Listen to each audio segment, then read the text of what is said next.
श्री शिवाय नमस्तुभ्यम। अब सुनिए सावन मास महात्म्य में आगे की कथा।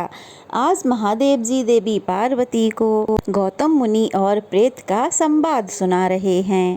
प्रेतों का उद्धार तथा प्रेत तीर्थ की उत्पत्ति का कारण भी बताएंगे। इसके साथ ही देवी पार्वती के आग्रह पर महादेव जी उन्हें नरकेश्वर का महात्म्य भी सुनाएंगे, तो वीडियो को पूरा जरूर देखिएगा।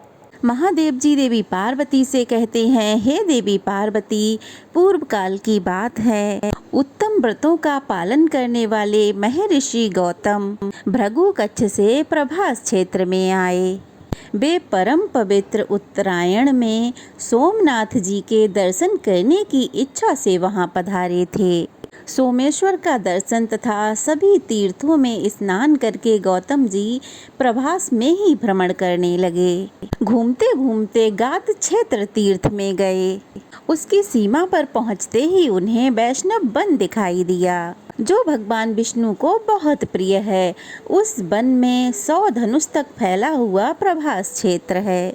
वहां सीमा पर पहुंचकर उन्होंने महाभयंकर विशालकाय 5 प्रेतों को देखा, जो बड़े बड़े वृक्षों पर बैठे हुए थे। उनके केस ऊपर की ओर उठे हुए थे।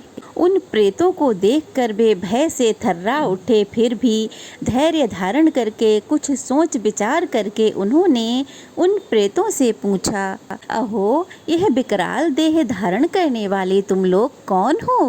तब प्रेतों ने कहा, महामना, हम प्रेत हैं और इस तीर्थ को बहुत श्रेष्ठ सुनकर हम बहुत दूर से आए हैं, किंतु हमें इसके भीतर प्रवेश करने की आज्ञा नहीं मिलती। कुछ अदृश्य दूतों ने हमें मार मार कर जर्जर कर दिया है। हम में से एक ये लेखक है, दूसरा रोहक है, तीसरा शीघ्रक है, चौथा सूचक है और 5वां मैं सबसे बड़ा पापी हूँ। मेरा नाम पर्युषित है। फिर गौतम मुनि ने पूछा, तुम लोग तो प्रेत योनि में पड़े हुए हो, फिर तुम लोगों के ये नाम कैसे हुए? गौतम मुनि का प्रश्न सुनकर प्रेत कहने लगे कि ये जो ब्राह्मण है, इसके पास जब कोई याचना करने आता तो ये पृथ्वी पर लिखने लगता था। उसे हाँ या ना का कोई उत्तर नहीं देता था, इसलिए यह लेखक नाम से सूचित हुआ है। हमारा ये दूसरा साथी किसी याचक को देखकर भय से छत पर चढ़ जाता था, इसलिए इसका नाम रोहक अर्थात चढ़ने वाला हुआ। इस तीसरे साथी ने राजा से बहुतेरे ब्राह्मणों के विषय में सूचना दी, अर्थात चुगली की। ये तो बहुत बड़े सनाढ़ हैं, इसलिए इसका नाम सूचक हो गया।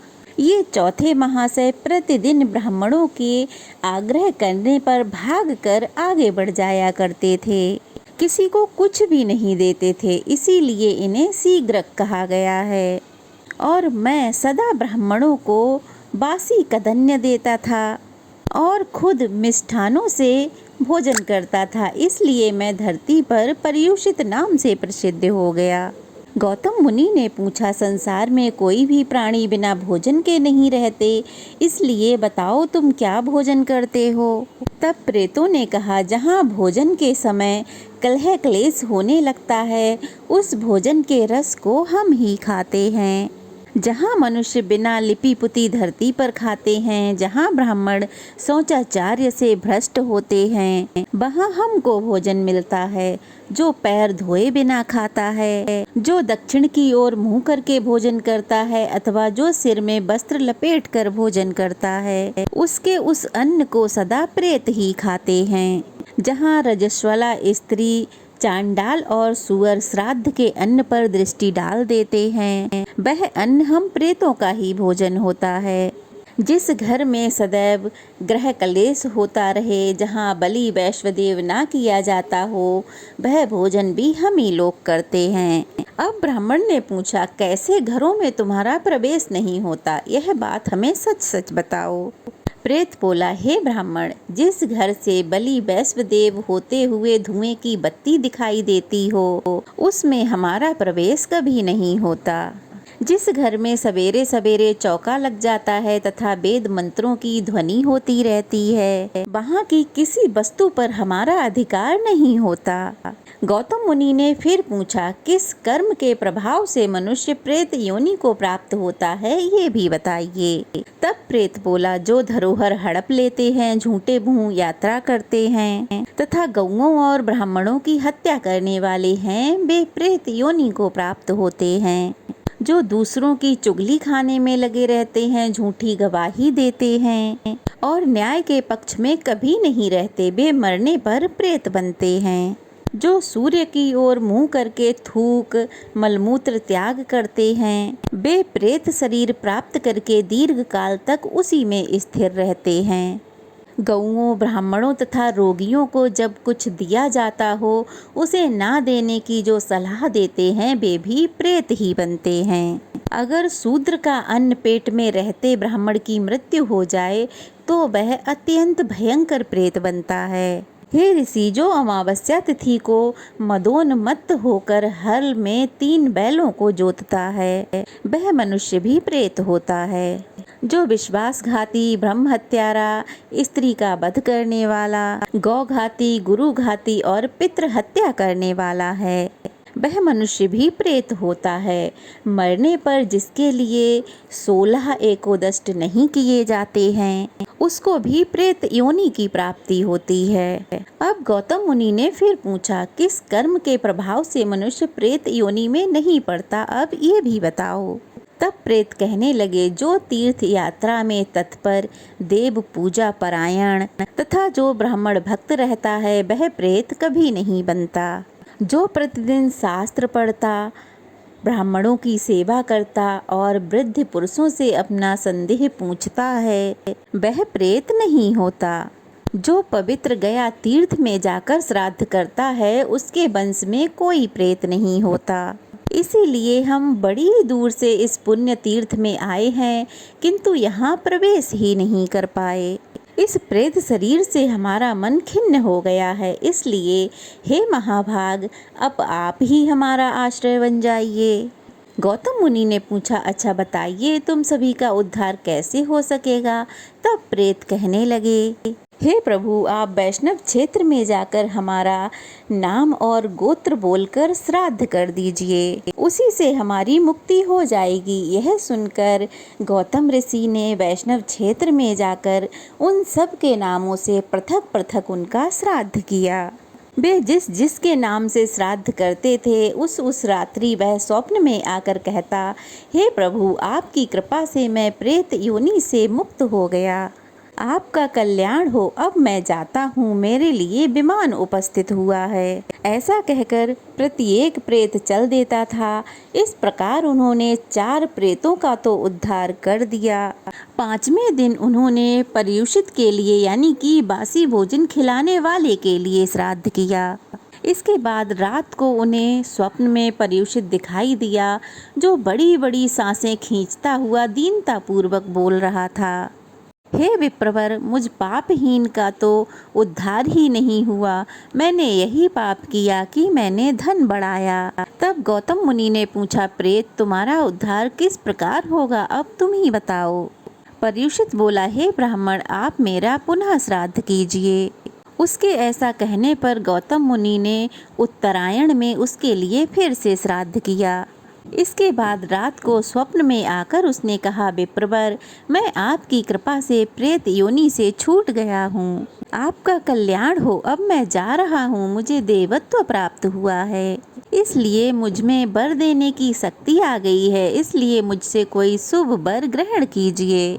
क्योंकि ब्रह्म हत्यारे, शराबी, चोर और व्रत भंग करने वाले के लिए साधु पुरुषों ने प्रायश्चित बताया हुआ है, किंतु कृतज्ञ के लिए कोई प्रायश्चित नहीं बताया। तब गौतम मुनि कहने लगे, यदि तुम मुझे वर देने में समर्थ हो तो जिस स्थान पर मैंने तुम सबको देखा था, उस स्थान पर मैं आश्रम बनाकर तपस्या करूंगा।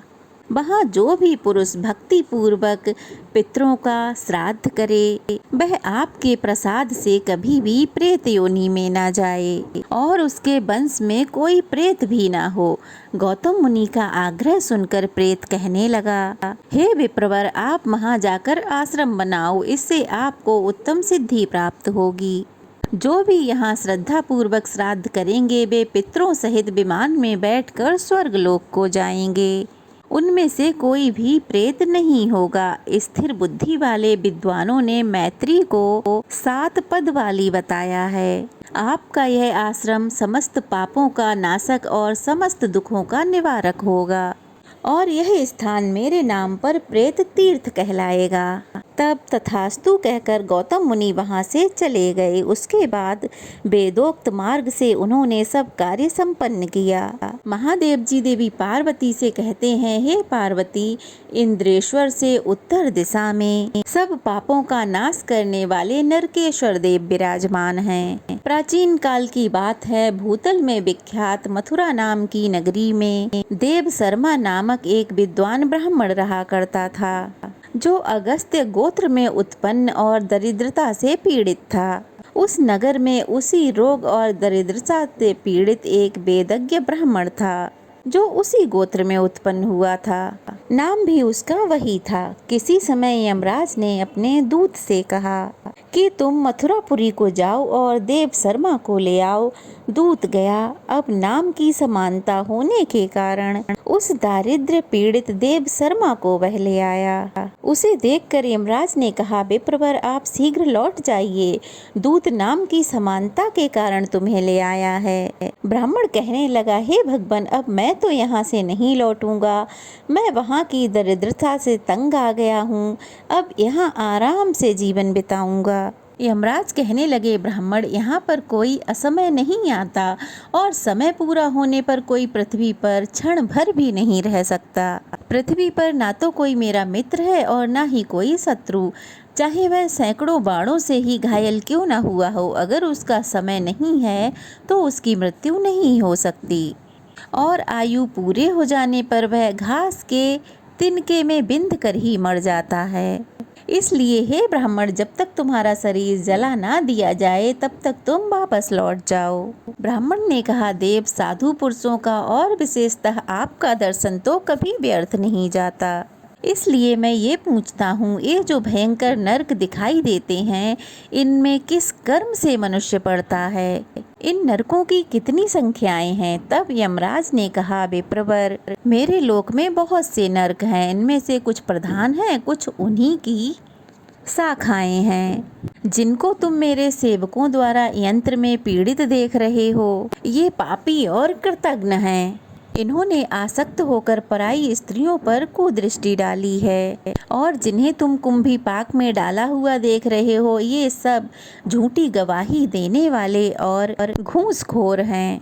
ये जो तपाए हुए लोहे के खम्भों के साथ आलिंगन कर रहे हैं, इन्होंने पराई स्त्रियों के साथ रमण किया है।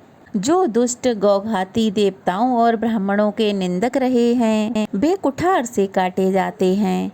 ये जिन्हें सियार, भेड़िए और लौहमुख जंतु खा रहे हैं और ये जो भूख से पीड़ित होकर अपना ही मांस खाते हैं, इन्होंने कभी अन्न का दान नहीं किया है। जो लोग गौओं और ब्राह्मणों के मारने में यत्नशील रहे हैं, ये ही रक्त, पीप और चर्बी खा रहे हैं। इसी प्रकार तरह तरह के पापों का भोग कराने के लिए तरह तरह के नरक हैं। जो प्रभास क्षेत्र में जाकर नरकेश्वर का दर्शन करता है, उसे कभी नरक नहीं देखना पड़ता। नरकेश्वर की स्थापना स्वयं मैंने ही की है। यह सुनकर वह ब्राह्मण तुरंत अपने घर को लौट गया और यमराज के वचन को याद करके प्रभास क्षेत्र में जाकर जीवन भर नरकेश्वर की आराधना में लीन होकर अंत में उत्तम सिद्धि को प्राप्त हुआ।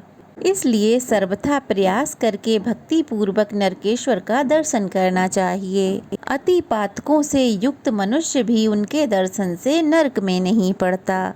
आश्विन कृष्णा चतुर्दशी को जो वहाँ विधि पूर्वक श्राद्ध करता है, वह अश्वमेघ यज्ञ का फल पाता है। जय भोलेनाथ। आज की कथा यहीं समाप्त हुई। आगे की कथा अगले अध्याय में जरूर सुनिएगा। आज की कथा कैसी लगी कमेंट बॉक्स में ज़रूर बताइएगा। अच्छी लगी हो तो वीडियो को लाइक करके शेयर करें और अगर नए हैं तो प्लीज़ चैनल को सब्सक्राइब करें। ओम नमः शिवाय।